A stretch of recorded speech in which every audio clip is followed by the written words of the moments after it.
3 graduate سیٹوں پر party نے قانون ساز کونسل کے اپنے موجودہ اراکین کو ہی دوبارہ نامزد کیا ہے۔ بریلی مراد آباد بلاک سے جے پال سنگھ کو گریجویشن، کانپور بلاک سے ارون پاٹھک کو گریجویشن، دیویندر پرتاپ سنگھ کو گورکھپور فیض آباد بلاک سے گریجویشن امیدوار قرار دیا ہے۔ کانپور بلاک ٹیچر حلقے سے وینو رنجن بھدوریا اور الہ آباد جھانسی بلاک ٹیچر حلقے سے ڈاکٹر بابو لال تیواری کو امیدوار قرار دیا گیا ہے۔ ان 5 سیٹوں کے ممبران کی میعاد 12 فروری کو ختم ہو رہی ہے۔ یوم عالمی ہندی کے موقع پر آج فخر الدین علی احمد میموریل کمیٹی میں سیمینار کا انعقاد کیا گیا، جس میں مقررین نے ہندی کو اردو کی بہن بتاتے ہوئے کہا کہ ہندی تیزی کے ساتھ دنیا میں بولی جانے والی زبان کی شکل میں قائم ہو رہی ہے۔ مقررین نے کہا کہ ہندی اور اردو دونوں ایک دوسری زبانوں کی بہنیں ہیں اور اردو کے بغیر ہندی اور ہندی کے بغیر اردو کا تصور نہیں کیا جا سکتا۔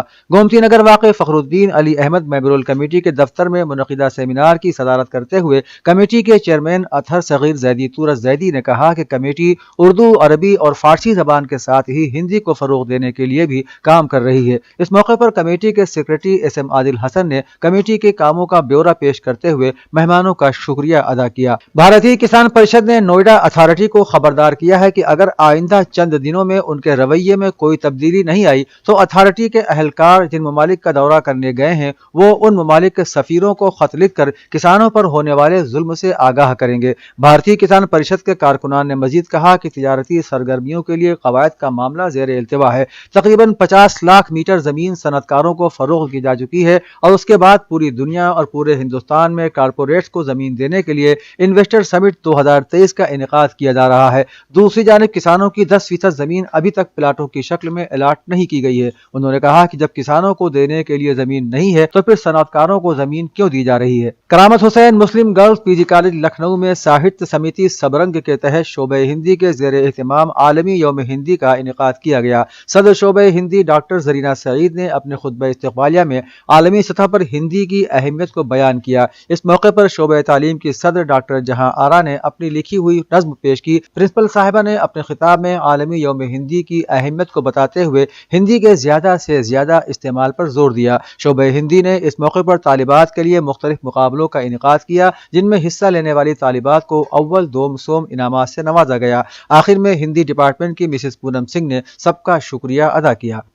اودھنامہ کے جہانما صفحے کے مطابق اردو ادبی تنظیم بزم اردو قطر کے زیر اہتمام محمد سلیمان دہلوی کی نثری کتاب داستاں در داستاں کی تقریب رونمائی اور مشاعرے کا انعقاد دوحہ میں کیا گیا۔ پروگرام کی صدارت بزم اردو قطر کے چیئرمین ڈاکٹر فیصل حنیف نے کی اور مہمانان خصوصی کے طور پر ڈاکٹر سراج الدین ندوی اور بزم کے اہم رکن وسیم احمد نے شرکت کی۔ نظامت کے فرائض صدر بزم اردو قطر محمد رفیق شاد اکولوی نے بہت خوبی انجام دیے۔ پروگرام کا آغاز تلاوت کلام اللہ سے ہوا اور بزم کے جنرل سیکریٹری افتخار راغب نے مہمانان اور حاضرین کا استقبال کیا۔ پاکستان میں عوام کو ریلیف دینے کے لیے حکومت نے سبسڈی پر آٹا تقسیم کرنا شروع کیا ہے، جس کے باعث ریاست سندھ کے ضلع میرپور خاص میں 4 افراد کی جان چلی گئی۔ میڈیا رپورٹس کے مطابق حکومت کی جانب سے ٹرکوں پر لائے گئے آٹے کے پیکٹ دیکھ کر لوگوں کا ہجوم جمع ہو گیا اور جھڑپ میں متعدد افراد زخمی ہو گئے۔ 35 سالہ مزدور کو لوگوں نے کچل کر ہلاک کر دیا۔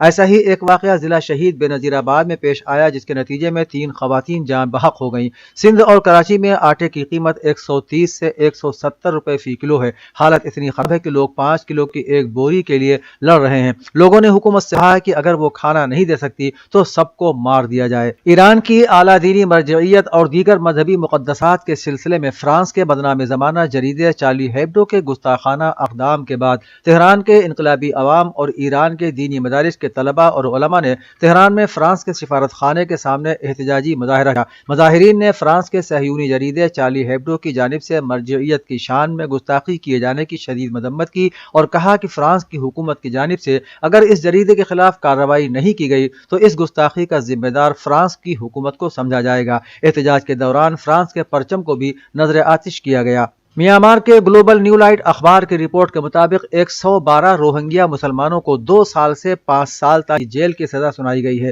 رپورٹ کے مطابق گرفتار ہونے والے بچوں کو میانمار کے سب سے بڑے شہر رنگون کے ایک یوتھ ٹریننگ اسکول میں بھیجا گیا ہے، جبکہ اخبار نے اس حوالے سے مزید اطلاعات فراہم نہیں کی۔ رپورٹ کے مطابق گرفتار ہونے والے گروہ کو بنگالی کے لفظ سے یاد کیا گیا ہے، جو مقامی اقلیتی مسلمانوں کی توہین کرنے کے لیے استعمال کیا جاتا ہے اور جنہیں بدھ مت اکثریتی ملک میں قانونی شہری خیریت حاصل نہیں ہے۔